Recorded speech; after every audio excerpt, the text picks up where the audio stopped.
दो बैल और हीरा सांप। एक जंगल में दो बैल थे। वो बहुत ही मिलजुल कर रहते थे।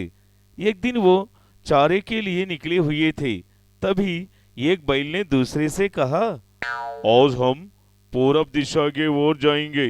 सुना है वहाँ बहुत सारा चारा है। अरे नहीं नहीं, आज मुझे पश्चिमी दिशा ओर जाएंगे, क्योंकि वहां पर बहुत सारा हरा भरा घास है। अरे दोस्त, पश्चिम की ओर बहुत सारे शिकारी होते हैं। अगर उनकी बिछाई हुई जाल में हम फंस जाएंगे, हमारी खैर नहीं। इसीलिए हम लोग पूरब की ओर चलते हैं। हाँ हाँ हाँ हाँ, कितने डरपोक हो तुम। ऐसे रहोगे तो कैसा चलेगा। मैं डरपोक नहीं हूँ। आने वाला कल की मुश्किल के बारे में पहले सोच रहा हूँ। तुम क्या इतनी ज्ञानी हो कि तुम्हें पहले से ही सब कुछ मालूम हो गया। चलो, हम तुम्हारी बात नहीं मानता। उन शिकारियों के जाल हमें कुछ नहीं कर सकते। हमें हिम्मत से काम लेना होगा। इसे हिम्मत नहीं, दुस्साहस कहते हैं मेरे दोस्त। अच्छा ठीक है, तुम जैसा कहो वैसा ही। पश्चिम की ओर चलते हैं, चलो। इस तरह दोनों बैल मिलजुल कर निकलते हैं। कितना भी ढूंढे, उन्हें चारा ही नहीं मिलता। वापसी में एक शिकारी की जाल में वो बैल फंस जाता है। हाय रे, मेरे दोस्त को बचाओ, कोई तो कोई बचाओ। इतने में वहां एक चूहा आता है।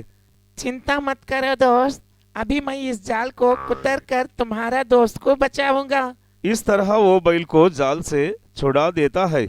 थैंक यू मेरे दोस्त, इस समय पर तुमने मदद किए नहीं हो तो मेरे दोस्त की जान चले जाती है।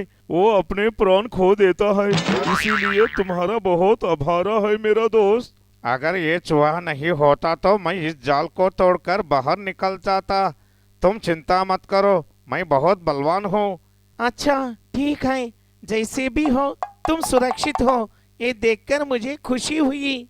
बाद में तीन मिलकर नदी के किनारे जाते हैं। वहां उन्हें एक सांप मिलता है। नागराज, क्यों तुम इतना उदास क्यों हो? बहुत दिन से यहाँ ठीक से खाना नहीं मिलता, इसीलिए मैं बहुत कमजोर हो गया हूँ। अब ये नदी पार करने में बहुत डर लगता है, इसीलिए परेशान हुई। उस ओर कैसा जाऊं। बदमाश कहीं के, तुझे भूल गई है। तुमने यहाँ के सारे मेंढक तो खा लिया है। साल भर का खाना 6 महीने में खा लिया हो। अब क्यों परेशान हो रहे हो? ये बहुत चालाक है, इसके बातों में नहीं आना मेरे दोस्त। चूहे ने माना किया। ये चूहे, मेरे बारे में ये अनाप शनाप क्यों बोल रहे हो? अभी तुम्हें देख लूंगा। मैंने जो कहा सब सच कहा। क्या तुम अपने भोले भाली बातों में इतने धोखा देना चाहते हो, है ना? दोस्त, चूहे की बातों पर भरोसा ना करो। प्लीज मुझे नदी तक पहुंचा दो दोस्त। तुम्हें वहां पहुंचाने से हमें क्या लाभ होगा? अगर तुम वहां पहुंचा दोगे, मैं तुम्हें एक डायमंड दूंगा। उसे तुम अपने सिंग के बीच में सजा कर इससे अपनी धरती पर रहे सारे जानवर से खूबसूरत दिखते हो। उतना ही नहीं, नदी के दूसरे ओर माया घास है। अगर तुमने उसे खा लिया कि तुम बहुत सुंदर हो जाएंगे और तुम कभी भूख नहीं लगेगी। क्या क्या तुम सच कह रहे हो सांप? अब भरोसा करो या ना करो, तुम्हारी मर्जी। मुझे क्या, मैं किसी और को ये शुभ सूचक दे दूंगा। नहीं नहीं, ये तोहफा मुझे चाहिए नागराज। मैं तुम्हें नदी की दूसरी ओर पहुंचा दूंगा। दोस्त, मुझे लगता है ये सांप की बातों में नहीं आना चाहिए। कहीं तुम मुश्किल में ना पड़ जाओ। पर बैल अपनी दोस्त की बात नहीं मानता। तुम नहीं चाहते मैं खूबसूरत दिखना, इसीलिए ऐसा कह रहे हो ना? अरे दोस्त, तुम मेरी बात समझने की कोशिश नहीं करते। अगर नहीं समझते तुम बहुत मुश्किल पड़ जाओगे। ये तुम्हारी बकवास बंद करो। मैं नागराज को उसको और लेके जाऊंगा। मुझे रोकने की कोशिश मत करना। इस तरह बैल नागराज को नदी की उस ओर ले जा रहा है। वहां जाने के बाद सांप सारे मेंढकों को निगल जाता है अगर बैल का ख्याल ही नहीं करता। अरे क्या दोस्त, लगता है तुम अपना वादा भूल गए हो। तुमने कहा था कि तुम मुझे डायमंड दोगे और वो जादुई घास के पास ले जाते हो।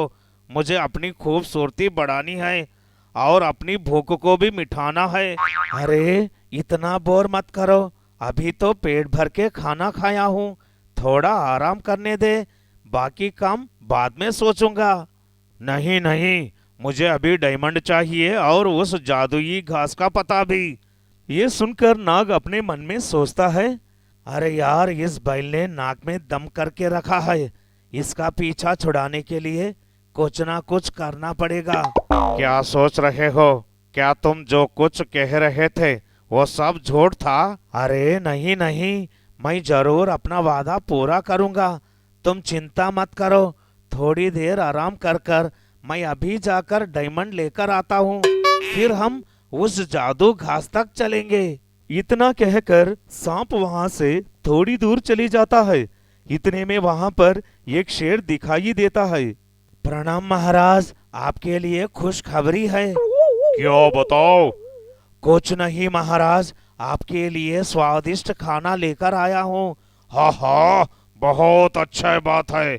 बहुत दिनों से अच्छा खाना नहीं खाया है। आज पेट भरकर आराम करूंगा। ठीक है महाराज। इस तरह नाग ने शेर को बैल के बारे में बताया। महाराज, आपके लिए इसे चिकनी चपड़ी बातें करके लाया हूँ।